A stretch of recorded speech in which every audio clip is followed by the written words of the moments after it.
Yeah, I love my life. Sure, Kerry Mallard, KCBS. Go ahead. All right, this guy is not Luther at all. Yeah, Luther would eat him up for breakfast, though. That's the good thing. Yeah, if they went head to head, this guy and Luther, I mean, clearly, I think Luther would still win. Yeah, Luther would win, definitely. He'd outsmart him.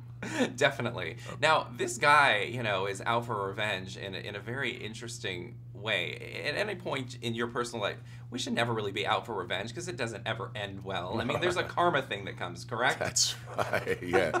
He definitely, I mean, I think it goes too far for him. I mean, I don't think he even planned this. I don't think he planned it. I think it just goes, oh, I went there, oh, it didn't go too well. Oh, I'm going to have to keep going and keep going and keep going. I think he finds himself, like, just snowing himself in, you know? Yeah, at some point, you have to figure, like, you kind of have to take a deep breath, look back, and be like, okay, this isn't going well. You can't just keep killing, you know, because it doesn't ever end. Yeah, it doesn't, and I don't think he doesn't know when to stop, you know what I mean? I think he's just kind of like starting to lie and believe his lies, and it just keeps going and going. But he does have that revenge streak the whole way through. That's what he's trying to go for. Who's this guy that has my girl? You know what I mean? That's the thing that's going on there. It's interesting. And it also, the other thing I think about is, like, I always think when someone knocks on my door, like, we live in a weird day and age where someone knocks on your door and you kind of, like, you look at the people and you're like, I'm not going to get that. Yeah. You know? Yeah, like, you know, this movie paints a good picture that you should really never answer your door. Yeah, I think, you know, the idea that, you know, no good deed, of course, but, you know, this is a man that was seemingly lost, needed some help. And, you know, what do you do, you know? And we are in a society now where we're like, nah, I'm not going to help nobody. I'm good. You know what I mean? Sorry, pal, go away. In this case, she does help him, and it goes bad. Yeah.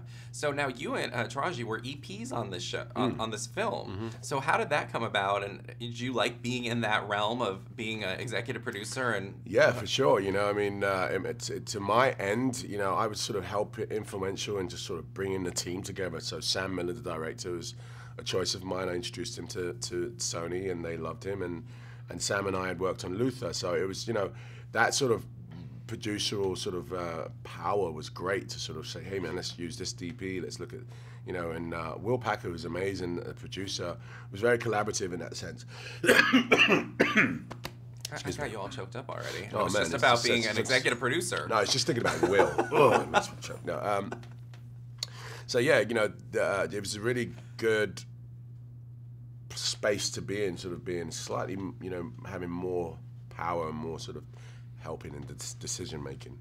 Do you see yourself going down the line of I guess, producing more, maybe directing? Or, I mean, you know, there's so many outlets that people, that not just being in front of the camera, but there's so many creative ways to, you know, express yourself, I guess. Yeah, I mean, I've done some directing. I've done a few music videos and a couple of shorts over my time, and it's something I definitely want to go towards. I have a production company called Green Door, and you know, at the moment we're sort of looking at that, you know, looking at television and drama as because that's what I do, and producing stuff, and films are also coming into the picture. So it's definitely something it's like I want to get into more.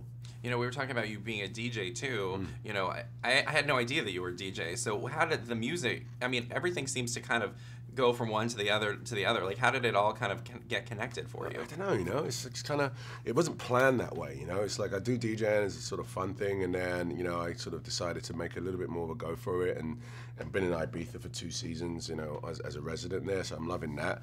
And then, you know, it just all sort of comes together. At the moment, you know, I'm finishing an album, which isn't anything to do with my DJing. It's just more to do with the fact that I love making music, and you know, and so it's, for me, it all comes from the same source of creation.